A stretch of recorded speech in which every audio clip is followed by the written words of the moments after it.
अस्सलाम वालेकुम एवरीवन, मैं हूं मोहम्मद तलहा। आप लोग देख रहे हैं तलहा स्विस एकेडमी।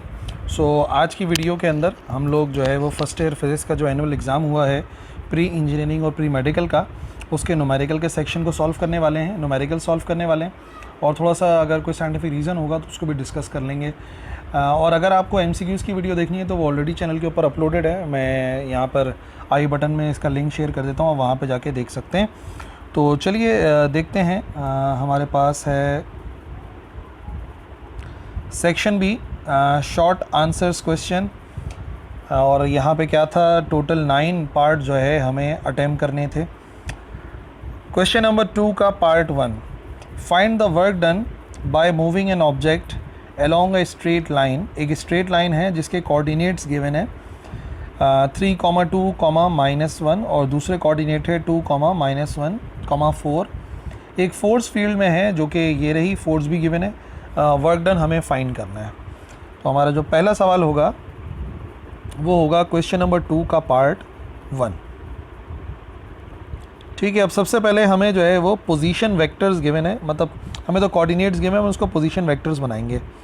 R1 कर देते हैं। सबसे पहले हमारे पास जो कोऑर्डिनेट है वो है कहाँ से कहाँ जा रहा है, यहाँ से यहाँ जा रहा है 3, 2, -1,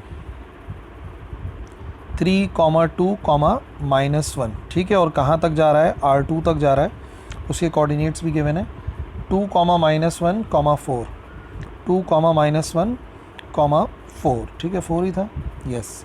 और फोर्स की वैल्यू जो है वो गिवन है हमें। फोर्स की वैल्यू क्या गिवन है, फोर्स की वैल्यू है 4i - 3j + 2k, -3j + 2k, and we have to find the work done, जो कि पॉइंट A से पॉइंट B तक जाने में होगा। अब सबसे पहले जो कोऑर्डिनेट्स है ना, इनको आप जो है वो वेक्टर फॉर्म में लिख दीजिए, पोजीशन वेक्टर्स की फॉर्म में। तो x, y, z ऐसे ही बनता है, ये i, j, k के साथ आता है। ये बनेगा 3i + 2j -k। अगर -1 लिखा हुआ है तो जस्ट -k आ जाएगा। इधर आ जाएगा 2i -j और +4k। ठीक है, ये आ गया हमारे पास। अब इसको सॉल्व कर लेते हैं। देखिए, अगर हम वर्क डन की डेफिनेशन को इस्तेमाल करें तो वर्क डन की डेफिनेशन के मुताबिक वर्क डन होता है dot product of force and displacement. Force और डिस्प्लेसमेंट का डॉट प्रोडक्ट होता है। अच्छा, अब यहाँ पे हमें रुकना पड़ेगा। वजह यह है कि हमें डिस्प्लेसमेंट तो पता ही नहीं है, डिस्प्लेसमेंट पहले मालूम करनी पड़ेगी। और डिस्प्लेसमेंट कैसे मालूम करेंगे, डिस्प्लेसमेंट मालूम करते हैं हम लोग पोजीशन वेक्टर्स की मदद से, जो कि आती है R2 - R1। ठीक है, कुछ ऐसा मामला होता है, मैं थोड़ा सा इसको फिगर के ज़रिए भी समझा देता हूँ। ऐसा मामला होता है, फॉर एग्ज़ाम्पल ये है R1, ठीक है, जो कि हमने पोजीशन वेक्टर बनाया, R1 आ गया इस पॉइंट तक का, और फिर कोई दूसरा पॉइंट आ गया जहाँ के लिए हम जो है वो पोजीशन वेक्टर R2 बनाते हैं, वो इधर से इधर तक का आ जाता है, ये होता है R2। तो जो डिस्प्लेसमेंट होती है ना, वो इधर से लेके इधर तक की होती है, जिसको S से शो करते हैं। तो वो तभी मालूम होगी जब हम R2 में से R1 को माइनस कर देंगे। तो यहाँ पर हमारा काम यही होगा, R2 - R1 करेंगे। वैल्यूज़ पुट कर देते हैं। वैल्यूज़ हैं 2i -j + 4k, R2 की वैल्यू, और माइनस कर देते हैं 3i + 2j और -k। ठीक है जी, तो ये हो जाएगा 2i -j + 4k ± -3i और -2j और +k हो जाएगा। ठीक है, अब ऐड कर लेते हैं, i में i, j में j और k में k। तो 2i - 3i ये हो जाएगा -i, -j और -2j ये हो जाएगा -3j, और k +4 है और +1 है, तो ये हो जाएगा +5k। डिस्प्लेसमेंट भी आ गई, फोर्स ऑलरेडी गिवन है। नाउ इक्वेशन 1 को हम यूज़ कर सकते हैं। इक्वेशन 1 इम्प्लाइज दैट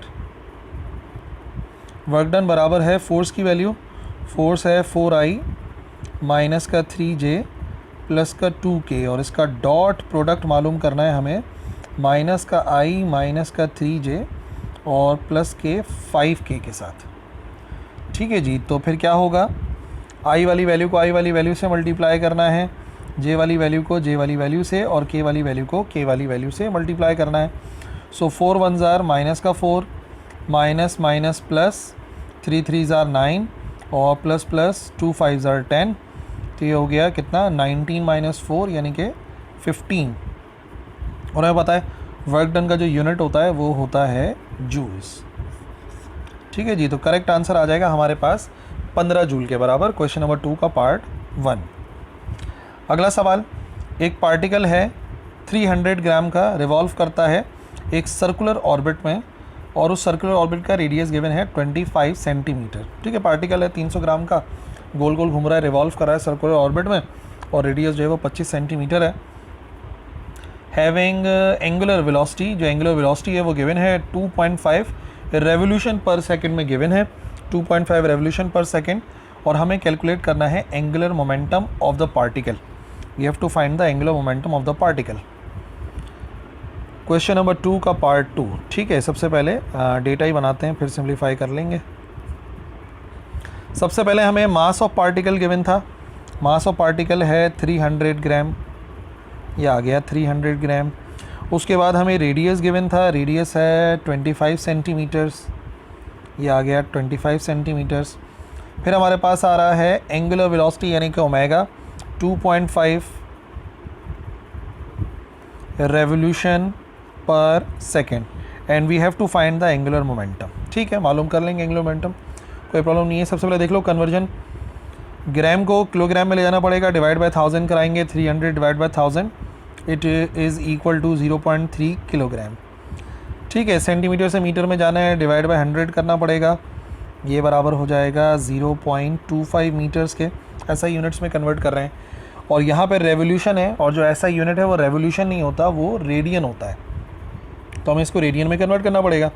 तो एक रेवोल्यूशन के अंदर पाए जाते हैं 2 पाई रेडियंस। ठीक है ना, तो जाहिर सी बात है 2.5 रेवोल्यूशन है, तो इसको हमें मल्टीप्लाई करना पड़ेगा, 2.5 को मल्टीप्लाई करना पड़ेगा 2 से, और पाई की वैल्यू यानी कि 3.14 से। तो इसको सॉल्व कर लेते हैं, 2.5 मल्टीप्लाई बाय 2 और मल्टीप्लाई बाय 3.14 यानी कि पाई की जो वैल्यू है ये हो जाएगा 15.7 रेडियन पर सेकंड। ठीक है, सेकंड में तो था, बाकी कन्वर्ट करने की ज़रूरत नहीं है। ठीक है, सोल्यूशन पर आते हैं। अब हमें एंगुलर मोमेंटम के फॉर्मूले को देखना पड़ेगा। देखिए, एंगुलर मोमेंटम वैसे बेसिकली बराबर होता है mvr के, ठीक है ना, मास multiply velocity multiply by radius. लेकिन यहाँ पर नॉर्मल वेलोसिटी तो गिवन ही नहीं है, एंगुलर वेलोसिटी गिवन है। तो एक फार्मूला आपको याद होगा, v बराबर होता है r ओमेगा के। तो अगर यहाँ पे पुट करता हूँ, देयरफॉर हमारे पास क्या बनेगा, L is equal to m अपनी जगह पर है, r ओमेगा आएगा, और ऑलरेडी r पहले से लिखा हुआ है। तो एंगुलर मोमेंटम का जो फार्मूला बनता है वो बनता है mr² इंटू ओमेगा। मास भी पता है, रेडियस भी पता है, ओमेगा भी पता है। ये आ गया 0.3 इंटू रेडियस का करना पड़ेगा स्क्वायर, यानी कि 0.25 का स्क्वायर, और इंटू ओमेगा करना पड़ेगा। ओमेगा आया है हमारे पास 15.7 रेडियन पर सेकेंड के अंदर ना। तो इसको सिंप्लीफाई करते हैं, 0.3 इंटू 0.25 का करेंगे स्क्वायर और मल्टीप्लाई करेंगे 15.7, ये बनेगा हमारे पास 0.294। ठीक है जी, और अगर आप जो है यहाँ पर यही वाले यूनिट इस्तेमाल करना चाहो तो यही वाले यूनिट इस्तेमाल कर सकते हो। हमारे पास सबसे पहले क्या आया, ये आ गया हमारे पास किलोग्राम। ठीक है, यहाँ पर हमने रेडियस का स्क्वायर करा, मीटर का स्क्वायर करा, किलोग्राम मीटर स्क्वायर, और साथ में हमारे पास आ गया था 15.7 पर सेकेंड। ठीक है, तो हमारे पास जो यूनिट बनेगा वो बनेगा किलोग्राम मीटर स्क्वायर पर सेकेंड, और ये यूनिट आप जो है वो डायमेंशन से ही पता कर सकते हो, ml² t-1 होती है इसकी डायमेंशन। ठीक है जी, अगला सवाल देखते हैं। Question number 3, why catching a ball of high trajectory is easier in cricket match. Cricket match के अंदर जो ऊंची गेंद आती है उसको कैच करना क्यों आसान होता है? तो इस बड़ा कॉमन सा साइंटिफिक रीज़न है। देखिए, जब भी बॉल हायर ट्रेजेक्ट्री से आता है तो उसका टाइम ऑफ फ्लाइट ज़्यादा हो जाता है। जब भी बॉल ऊपर से आती है, ज़्यादा एंगल से आती है, तो उसका टाइम ऑफ फ्लाइट ज़्यादा हो जाता है।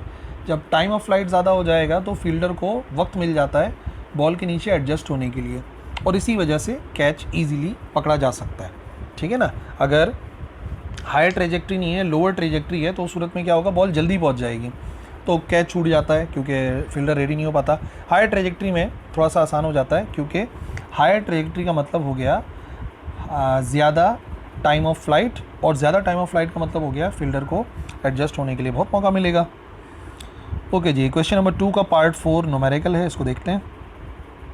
इंटरफेरेंस फ्रिंजेस वर प्रोड्यूस हो रहे हैं इंटरफेरेंस फ्रिंजेस, और जो स्लिट्स हैं उनका सेपरेशन है 0.25 मिलीमीटर एक स्क्रीन के ऊपर, जो कि 150 मिलीमीटर के फासले पर है, और 8 फ्रिंजेस ऑक्यूपाई करते हैं जगह 2.62 millimetre. So what is the wavelength of light used. ठीक है, बुक का ही न्यूमेरिकल है, इसको सॉल्व करते हैं। क्वेश्चन नंबर 2 का पार्ट 4।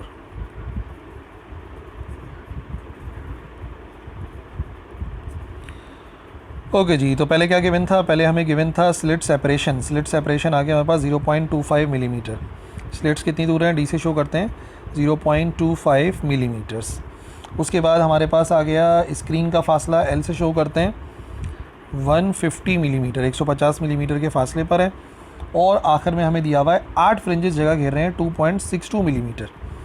2.62 मिलीमीटर, सब कुछ मिलीमीटर्स में, तो हम भी कन्वर्ट नहीं करेंगे, मिलीमीटर्स में छोड़ देंगे। अच्छा, वैसे फ्रिंज स्पेसिंग को हम डेल्टा वाई से शो करते हैं, लेकिन क्योंकि ये फ्रिंज स्पेसिंग नहीं है बल्कि 8 फ्रिंजेस कितनी जगह घेर रहे हैं, तो छोटा सा 8 यहाँ पे लिख देते हैं। And finally we have to find the wavelength of the light used. अब सबसे पहली बात ये है कि जो फार्मूला हम इस्तेमाल करते हैं उसके अंदर फ्रिंज स्पेसिंग आती है, ना कि 8 फ्रिंजेस की जगह। तो अगर 8 फ्रिंजेस इतनी जगह घेर रहे हैं तो बड़ी कॉमन सी बात ये है कि अगर आप फ्रिंज स्पेसिंग चाहते हैं तो इसी वैल्यू को y8 को आपने क्या करना है, डिवाइड बाई 8 करना है, तो बहुत ईजी हो जाएगा काम। एक फ्रिंज का स्पेस आ जाएगा जिसे फ्रिंज स्पेसिंग कहते हैं, तो ये हो जाएगा 2.62 मिलीमीटर डिवाइड बाई 8। 2.62 को डिवाइड कराते हैं 8 से, ये हो जाएगा हमारे पास 0.3275 मिलीमीटर्स। ठीक है, यूनिट मिलीमीटर चल रहा है तो हम भी अभी कन्वर्ट नहीं करेंगे, तीनों को कन्वर्ट करने से बेहतर ये है कि यूनिट सेम है, एक ही साथ सॉल्व कर लो।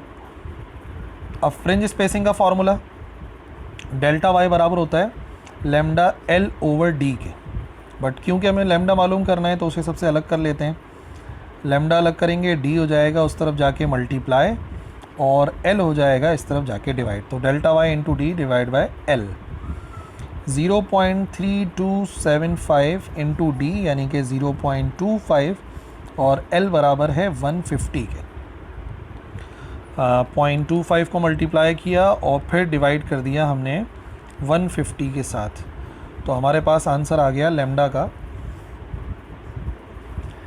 का आंसर हमारे पास आ गया 5.45 10 raise to the power -4 millimetre.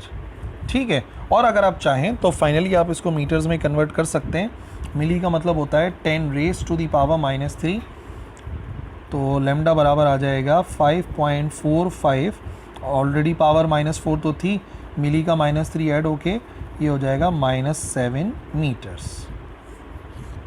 ठीक है जी, तो आखिर में हमने कन्वर्ट कर लिया एक ही बार, फ़ायदा हो गया हमारा। ओके, क्वेश्चन नंबर 2 का part 5। Find the speed of sound. Speed of sound मालूम करना है in air at 0 degree centigrade. जो टेम्परेचर है वो 0 डिग्री सेंटीग्रेड गिवन है। अच्छा जी, गैमा की वैल्यू गिवन है 1.4, और मास ऑफ द एयर जो है वो है 28.8 ग्राम पर मोल, और आर यानी कि जो जनरल गैस कांस्टेंट होता है उसकी वैल्यू हमें गिवन है 8.314 जूल पर मोल। ठीक है, तो डेटा बना लेते हैं पहले। क्वेश्चन नंबर 2 का पार्ट 5। सबसे पहले हमें टेम्परेचर गिवन है, और टेम्परेचर है 0 डिग्री सेल्सियस। उसके बाद हमें गैमा की वैल्यू गिवन है, कांस्टेंट है 1.40, और फिर मास ऑफ एयर 28.8 ग्राम पर मोल, 28.8 ग्राम पर मोल। ठीक है, एक मोल का मास है, मोलर मास है, और जनरल गैस कांस्टेंट गिवन है 8.314। जनरल गैस कांस्टेंट गिवन है 8.314 जूल पर मोल इनटू केल्विन, और हमें मालूम करना है स्पीड ऑफ साउंड, जिसे हम शो करते हैं v से। अब देख लीजिए, जहाँ जहाँ कन्वर्जन है कन्वर्जन कर लेते हैं। सेल्सियस से केल्विन में जाने के लिए प्लस करना पड़ता है 273, तो फाइनली आंसर हो जाएगा 273 केल्विन। ये सही है। ठीक है, इसको कन्वर्ट करना पड़ेगा।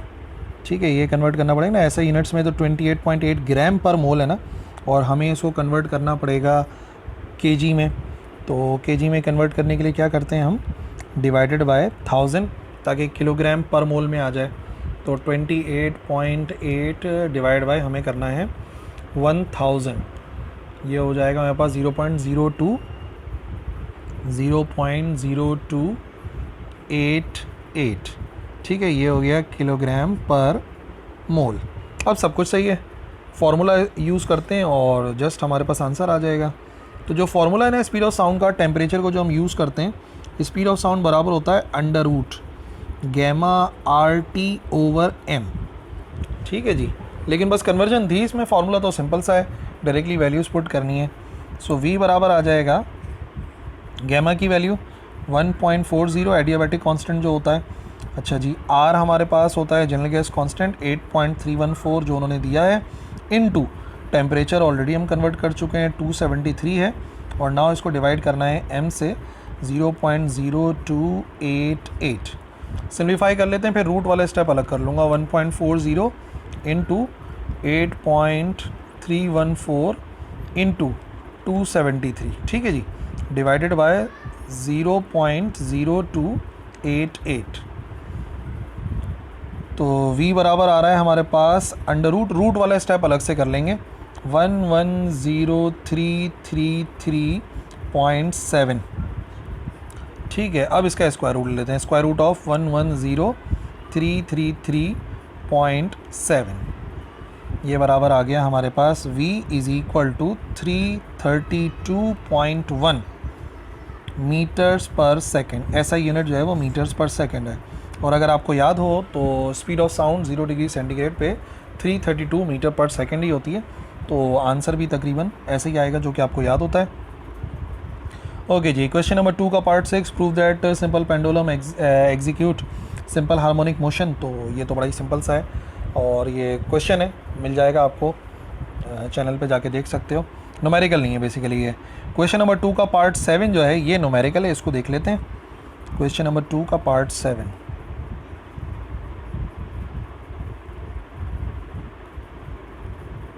चैप्टर नंबर 10 से रिलेटेड है। अच्छा जी, गिवन है हमें the power of combination of lenses. दो लेंसेज हैं, L1 और L2 है, और उनकी जो कॉम्बिनेशन की पावर है वो 5 डायोप्टर है। टोटल जो पावर आ रही है वो 5 डायोप्टर है। जो पावर है पहले लेंस की यानी कि L1 की वो है 2 डायोप्टर, तो दूसरे की कितनी होगी पावर दूसरे लेंस की, और फोकल लेंथ कितनी होगी वो भी मालूम करनी है दूसरे वाले लेंस की। ठीक है जी, तो हमें सबसे पहले एक कंबाइंड पावर गिवन है। कंबाइंड पावर है हमारे पास 5 डायोप्टर्स। फिर हमें पहले वाले लेंस की पावर गिवन है, P1 से शो कर देते हैं, L1 की है ना, तो ये कितनी गिवन है, ये गिवन है 2 डायोप्टर के बराबर, ये हमने इधर लिख दिया। अच्छा, अब दूसरे वाले लेंस की पावर भी मालूम करनी है और उसकी फोकल लेंथ भी मालूम करनी है, दोनों चीज़ें मालूम करनी है हमें। तो बेसिकली पावर का फॉर्मूला लगाएंगे, बाद में रेसिप्रोकल कर लेंगे। तो कॉम्बिनेशन ऑफ पावर ये होता है P is equal to P1 plus P2, सीधा सीधा दोनों को ऐड करना है। तो अगर मैं वैल्यूज़ पुट करता हूँ यहाँ पर, तो हमारे पास आ जाएगा टोटल पावर 5 है, P1 2 डायोप्टर के बराबर है और P2 हमें मालूम करना है। तो सेकंड वाले की जो पावर है ये हो जाएगी 5 - 2, और 5 - 2 बराबर हो जाएगा 3 डायोप्टर के।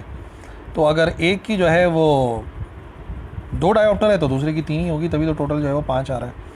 ठीक है जी, अब हमारे पास फार्मूला क्या है, फार्मूला है हमारे पास पावर होता है रेसिप्रोकल ऑफ फोकल लेंथ। तो अगर फोकल लेंथ चाहिए तो फोकल लेंथ आ जाएगी रेसिप्रोकल ऑफ पावर। तो 1/3 करना है हमें सिंपल, और जैसे आप जानते हैं 1/3 बराबर होता है 0.333 के। तो फोकल लेंथ हो जाएगी इतने मीटर्स के बराबर। सेंटीमीटर में नहीं आएगा, मीटर में आएगा, क्योंकि जो ऐसा यूनिट है डायोप्टर है, तो उससे जो लेंथ का फोकल लेंथ का आंसर आएगा वो भी ऐसा यूनिट में आएगा, मीटर में। क्वेश्चन नंबर 2 का पार्ट 8, ये भी एक शॉर्ट क्वेश्चन है। प्रूफ करना है कि पावर जो है वो स्केलर प्रोडक्ट है, यानी कि डॉट प्रोडक्ट है फोर्स और वेलोसिटी का, और ऐसा यूनिट्स वगैरह बताने हैं। ठीक है जी, हमारे पास जो न्यूमेरिकल आएगा वो न्यूमेरिकल आएगा क्वेश्चन नंबर 2 का पार्ट 9, जो कि हमारा चैप्टर नंबर 3 का एक न्यूमेरिकल है। इसको देखते हैं, क्वेश्चन नंबर 2 का पार्ट 9।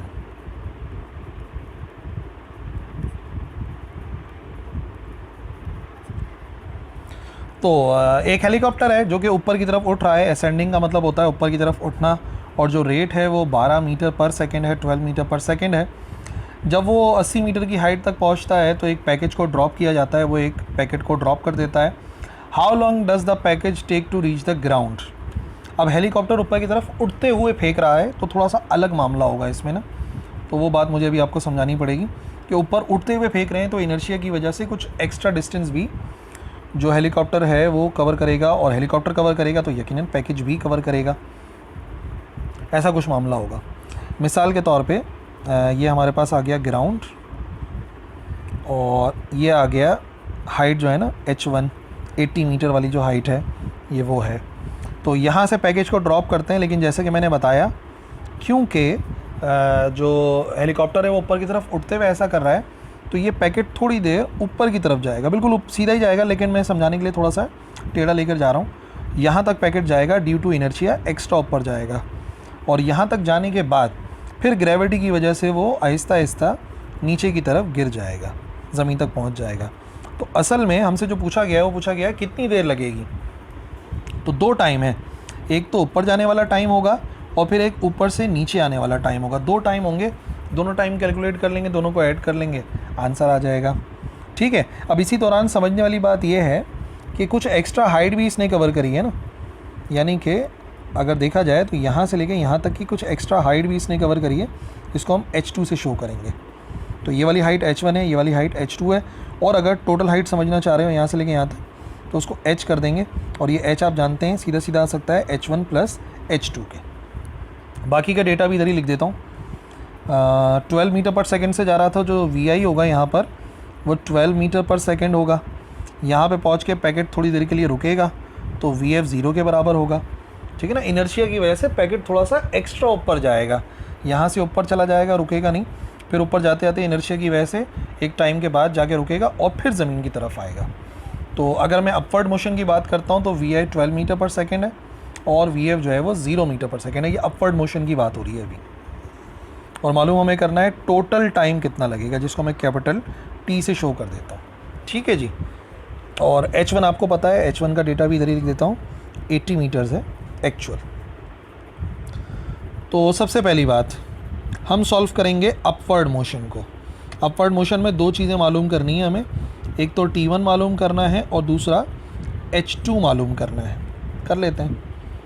फॉर T1 डेटा बता रहा है हमें VI पता है, VF पता है और टाइम मालूम करना है। तो क्या अच्छा रहेगा, first equation of motion VF बराबर होता है VI प्लस AT। फाइनल 0 है, इनिशियल 12 है। ऊपर की तरफ जब जाती है कोई बॉडी फ्री फॉल मोशन में तो एक्सेलरेशन माइनस का 9.8 होता है और टाइम को हमने T1 का नाम दिया है। ठीक है जी। माइनस वाली माइनस प्लस माइनस हो जाएगा, ये हो जाएगा 0 is equal to 12 minus 9.8 into T1। Minus वाली वैल्यू पूरी इधर ले जाओ, 9.8 into T1 is equal to 12। तो T1 बराबर आ जाएगा 12 डिवाइड बाय 9.8। सो 12 को अगर डिवाइड कराते हैं 9.8 से तो आंसर आता है 1.22। T1 आ गया कि ऊपर जाते हुए पैकेट को कितनी देर लगेगी, तो 1.22 सेकेंड लगेंगे।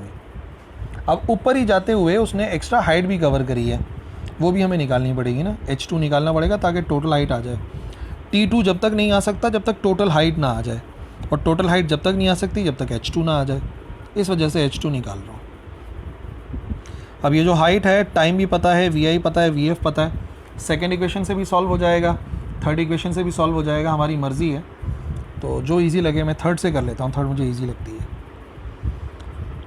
2AS बराबर होता है VF का स्क्वायर माइनस VI का स्क्वायर। तो 2G की वैल्यू आ जाएगी 9.8 माइनस का ऊपर की तरफ जाते हुए, और हाइट को, डिस्टेंस को हमने हाइट का नाम दिया है। VF बराबर है 0 के, तो 0 का स्क्वायर आएगा और 12 का स्क्वायर आएगा।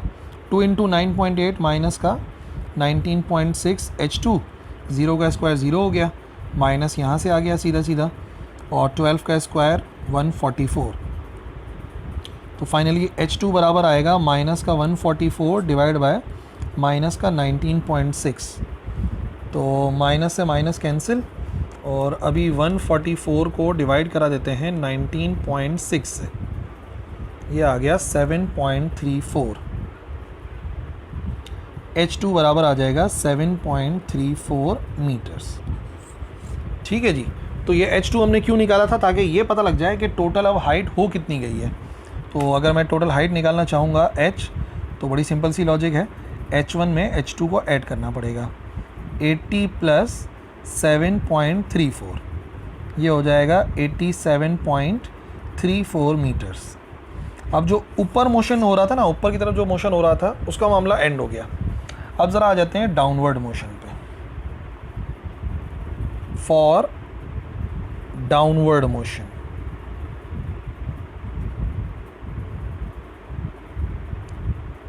डाउनवर्ड मोशन में अब एक बात आप याद रखिएगा, अब ये जो है ना, ये वी एफ नहीं रहेगा, बल्कि डाउनवर्ड मोशन में बेसिकली ये कहलाने लगेगा वी आई, जो कि ज़ीरो है, क्योंकि अब मैं सिर्फ यहाँ से लेके यहाँ तक की बात कर रहा हूँ ना, डाउनवर्ड की। तो अब ये वी एफ नहीं कहलाएगा, बल्कि ये वी आई हो जाएगा।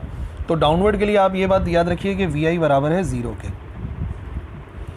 और वी एफ तो पता ही नहीं है, तो सेकेंड इक्वेशन ही बचती है हमारे पास। एस बराबर होता है v i t plus half a t square. Total height को एच से शो करा है, वी आई आपको पता है ज़ीरो है, टाइम को टी टू कह रहे हैं, प्लस 1/2, ए की जगह पे डाउनवर्ड मोशन हो रहा है तो प्लस का 9.8 आएगा, और ये हो जाएगा T2 का स्क्वायर। हाइट है 87.34, ज़ीरो मल्टीप्लाई होगा T2 से ख़त्म हो जाएगा, 9.8 डिवाइड बाई 2 4.9 T2 का स्क्वायर, और फाइनली जब T2 के स्क्वायर को अलग करेंगे तो 87.34 के साथ जाकर डिवाइड हो जाएगा 4.9, 87.34 के साथ जाके डिवाइड हो जाएगा 4.9, तो ये वैल्यू बनेगी 17.8। T2 का स्क्वायर बराबर आएगा 17.82, और फाइनली हमें तो T2 की वैल्यू चाहिए, स्क्वायर रूट लेना पड़ेगा दोनों तरफ, तो T2 बराबर आ जाएगा, अगर इसका स्क्वायर रूट लेते हैं, square root of answer 4.22 second.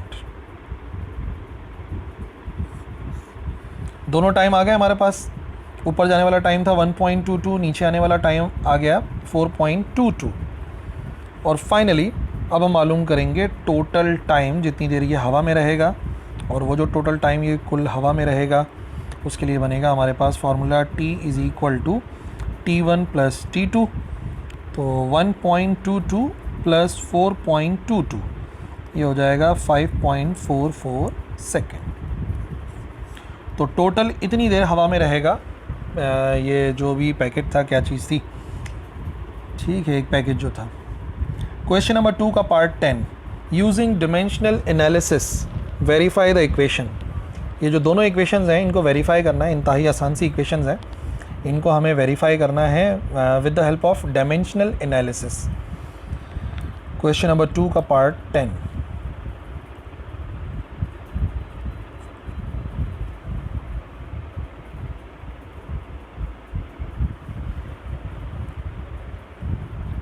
पहली इक्वेशन कौन सी है, पहली इक्वेशन थी first equation of motion, a, v f बराबर होता है v i plus a t. ठीक है, शॉर्ट में बताया था आपको ना इसको। लेफ्ट हैंड साइड पे क्या क्या लिखा हुआ है, लेफ्ट हैंड साइड पे हमारे पास लिखा हुआ है वी एफ। वी एफ होती है फाइनल वेलोसिटी, और वेलोसिटी चाहे कोई भी हो, उसकी डायमेंशन होती है l T minus one, velocity की डायमेंशन होती है एल टी माइनस वन। तो लेफ्ट हैंड साइड का कंप्लीट आंसर हमारे पास क्या आ जाएगा, l T minus one. Let से इसको कर देते हैं इक्वेशन नंबर 1। अब जब राइट हैंड साइड को सॉल्व करेंगे तो राइट हैंड साइड का भी ऐसे ही डेटा बनाएंगे। सबसे पहले वी आई आएगा, वी आई की क्या डायमेंशन है, फिर आएगा ए की क्या डायमेंशन है, और फिर आ जाएगा टी की क्या डायमेंशन है। वी आई वेलोसिटी चाहे कोई सी भी हो, dimension L T minus one होती है, एक्सेलरेशन की dimension L T minus two, और टाइम की डायमेंशन तो आपको पता है टी ही होती है, तो टी को टी से ही शो कर देंगे। फाइनली अगर राइट हैंड साइड को मुकम्मल सॉल्व करते हैं तो राइट हैंड साइड बराबर आएगी L T minus one, V I की जगह पे आ गया, प्लस ए आ गया, ए के लिए आएगा एल टी माइनस टू, और ब्रैकेट के साथ आ जाएगा हमारे पास टी। बेसिस सेम, पावर्स को ऐड करेंगे, L T minus one plus L अपनी जगह पर है, टी की power minus two plus one, है ना, बेसिस सेम पावर्स ऐड, और -2 + 1 होता है -1 के बराबर, ये हो जाएगा LT - 1 प्लस LT - 1। कितने LT - 1 हो गए, एक और एक 2, 2 LT - 1। बट ये जो 2 आया है ये एक नंबर है और नंबर की कोई डायमेंशन नहीं होती, तो इस 2 को निगलेक्ट करेंगे, लेकिन ये लिखेंगे पहले। तो फाइनल जो आंसर आएगा हमारे पास राइट हैंड साइड का, वो भी आएगा LT - 1। तो अब फाइनली हमें साबित करना था ना कि दोनों साइड्स बराबर हैं, तो कंपेयर कर लेते हैं। Comparing equation 1 and equation number 2, क्या रिजल्ट मिला, दोनों की एक साइड बराबर है, यानी कि लेफ़्ट हैंड साइड बराबर है राइट हैंड साइड के। ठीक है, फिर है इसका बी पार्ट। बी पार्ट था formula for time period. Formula for time period है हमारे पास T = time period of simple pendulum L/G। तो उसी पैटर्न से सॉल्व करेंगे। सबसे पहले हमारे पास आएगी value of left hand side. Left hand side पे क्या क्या है हमारे पास, लेफ़्ट हैंड साइड पे सिर्फ T लिखा हुआ है और टाइम पीरियड की डायमेंशन भी T ही होती है, और कुछ है नहीं लेफ़्ट हैंड साइड पे सॉल्व करने के लिए। तो सीधा सीधा इसका आंसर आ जाएगा T के बराबर, इक्वेशन नंबर 1 हो जाएगी। फिर राइट हैंड साइड का डेटा बनाते हैं। पहले राइट हैंड साइड पे 2 पाई लिखा हुआ है, नंबर्स हैं, फिर L लिखा हुआ है और फिर G लिखा हुआ है। नंबर्स हैज़ नो डायमेंशन, 2 पाई की कोई डायमेंशन नहीं है, उसको लिखने की ज़रूरत नहीं है, लेकिन डेटा में शो करना पड़ेगा। L लेंथ है, लेंथ की डायमेंशन L होती है, और G का नाम होता है एक्सेलरेशन ड्यू टू ग्रेविटी। तो एक्सेलरेशन चाहे कोई सी भी हो, डायमेंशन होती है हमारे पास LT - 2। तो अब जो हमारा बनेगा राइट हैंड साइड का कंप्लीट आंसर, वो बनेगा 2 पाई तो आएगा नहीं, अंडर रूट में आएगा L डिवाइड बाय, और G की अपनी डायमेंशन आएगी। G की डायमेंशन होती है LT - 2। तो L से L हो जाएगा कैंसिल, क्या बचा हमारे पास 1/T - 2 होल रूट आ रहा है, माइनस की वैल्यू ऊपर ले जाओ, ये हो जाएगा T की पावर +2, -2 है ना, ऊपर जाके +2 हो जाएगी, और स्क्वायर से रूट कैंसिल हो जाएगा। तो राइट हैंड साइड का जो हमारे पास आंसर आएगा, जिसे हम इक्वेशन 2 का नाम दे रहे हैं, वो भी T के बराबर है। अगेन वही काम, इक्वेशन नंबर 1 और इक्वेशन नंबर 2 को देखो, कंपेयर करो। अगर हम कंपेयर करते हैं इक्वेशन 1 और इक्वेशन 2 को, तो रिज़ल्ट ये मिलता है कि लेफ़्ट हैंड साइड बराबर है राइट हैंड साइड के। यही हमें साबित करना था। नेक्स्ट क्वेश्चन नंबर 2 का part 11, find a unit vector normal.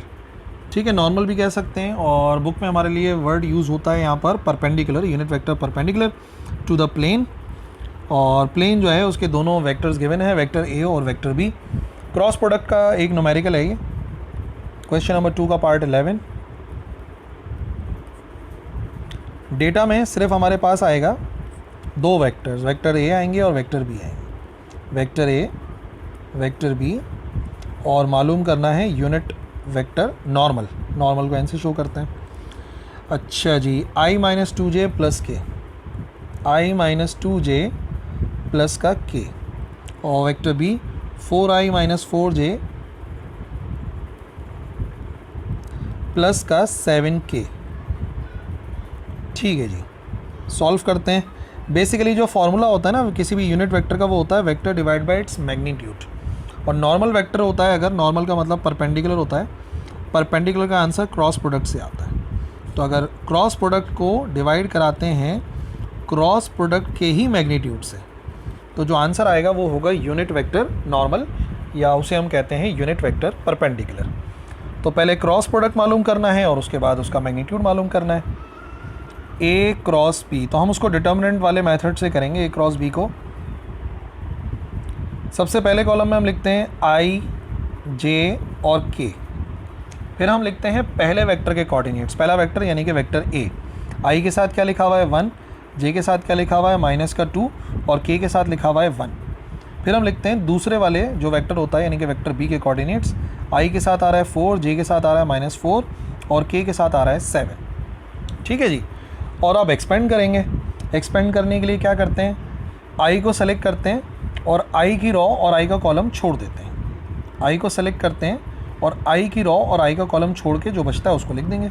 अब आई की रॉ और आई का कॉलम छोड़ दो, क्या बचा हमारे पास, -2 1 -4 7, ठीक है ना। आई की रॉ आई का कॉलम छोड़ दिया। फिर ऑल्टरनेट साइन के साथ जे को सेलेक्ट करेंगे। जब जे को सेलेक्ट करेंगे तो जे की रॉ और जे का कॉलम छोड़ देंगे और बाकी चारों नंबर्स लिखेंगे। जे की रॉ और जे का कॉलम छोड़ के देखो क्या बचा, ये 1 1 4 7। फिर के को सेलेक्ट करेंगे, के की रॉ और के का कॉलम छोड़ के बाकी जो बचा वो लिखेंगे 1 -2 4 और -4। जब एक्सपेंड करा डिटर्मिनेंट को तो अब आपने क्या करना है, अब जो फार्मूला है उसको यूज़ करना है डिटर्मिनेंट का। A b c d formula होता है, ए को डी से मल्टीप्लाई करते हैं और फिर -BC करते हैं। पहले ये मल्टीप्लाई होते हैं, फिर माइनस करके बाकी दोनों मल्टीप्लाई हो जाते हैं। तो आई आ गया हमारे पास, ये आ गया 2 7s are 14, माइनस का 14 आएगा, माइनस फार्मूले वाला, और 4 1s are 4, ये हो जाएगा माइनस का 4। माइनस का जे सेलेक्ट करते हैं। 1 7s are 7, माइनस फार्मूले वाला, और 4 1s are 4, as it is आ गया, ठीक है जी। उसके बाद आ गया प्लस का के, 1 4s are माइनस का 4, माइनस फार्मूले वाला, और 4 2s are 8, तो ये हो जाएगा माइनस का 8, प्लस माइनस माइनस। अच्छा जी, आई माइनस का 14 और प्लस का 4, माइनस का जे एज इट इज़, और 7 -4 हो गया 3। अच्छा जी, प्लस का के एज इट इज़ है, माइनस माइनस प्लस, माइनस का 4 और ये आ जाएगा प्लस का 8।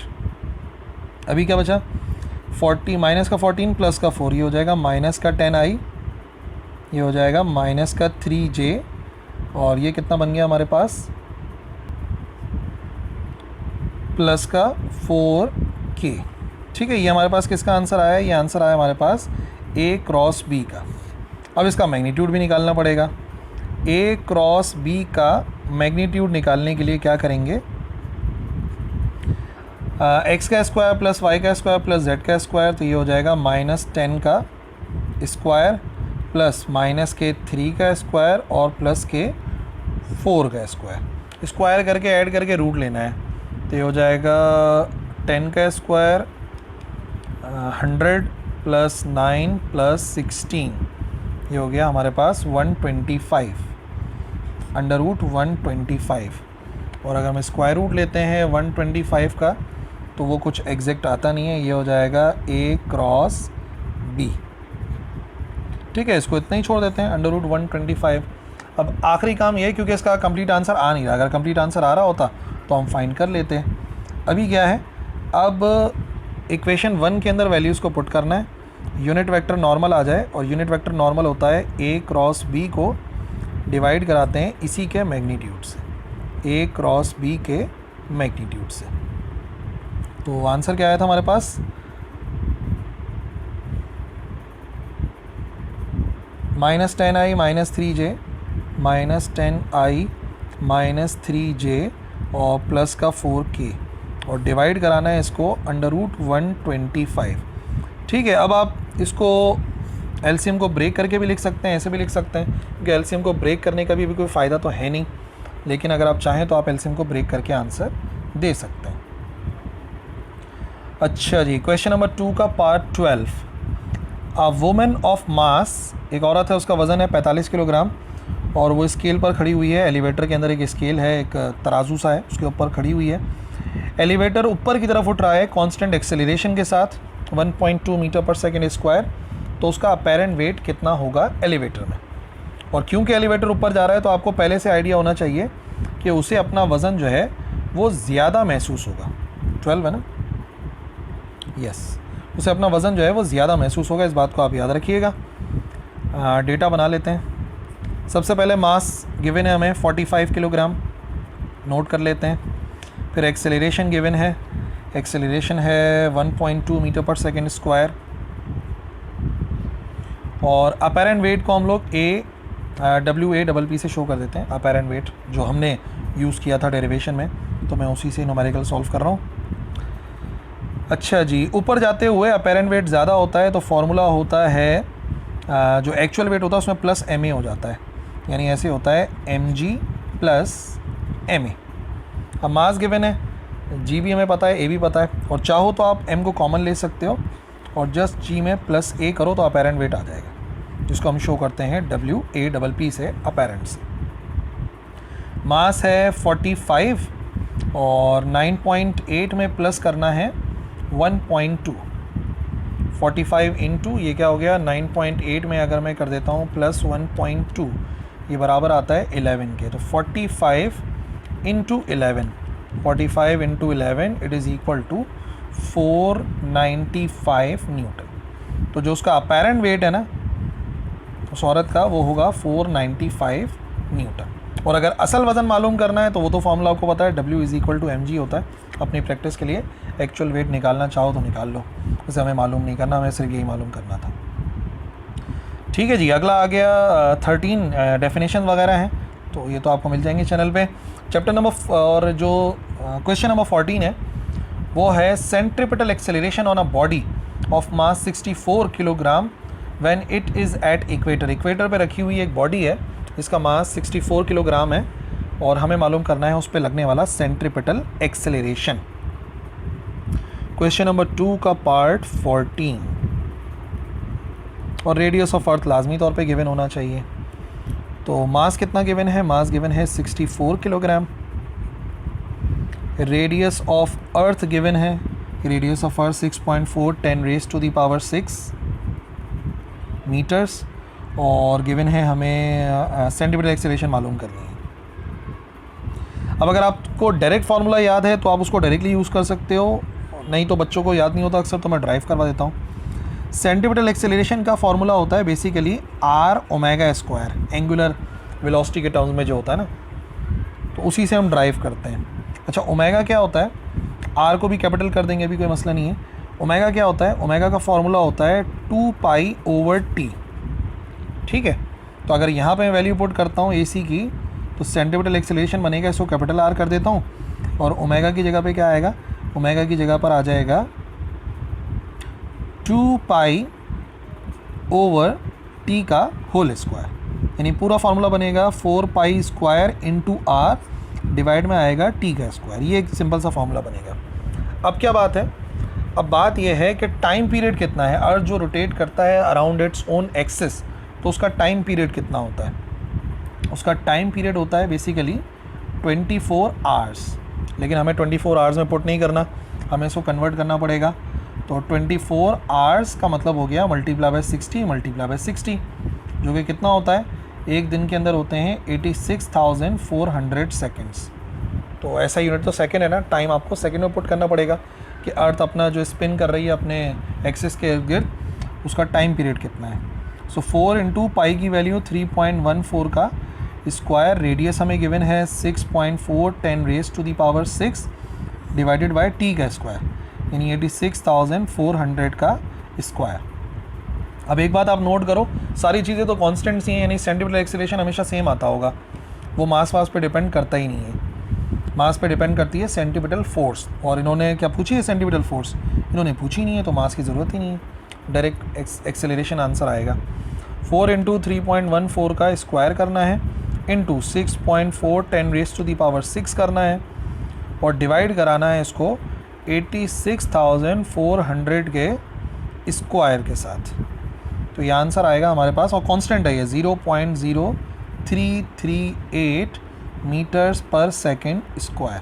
याद रखिए, एक्सेलरेशन के लिए मास की ज़रूरत नहीं होती, फोर्स के लिए ज़रूरत होती है। ठीक है भाई, ये हो गए सारे न्यूमेरिकल सॉल्व 2023 के पेपर के, जो कि प्री इंजीनियरिंग और प्री मेडिकल वालों का एनुअल पेपर आया 2023 में। अगर कोई क्वेश्चन है, कोई भी कन्फ्यूजन है, तो आप कमेंट सेक्शन के अंदर लिखिएगा, मैं इंशाल्लाह रिप्लाई करूँगा। That's all for this video. अल्लाह हाफिज़।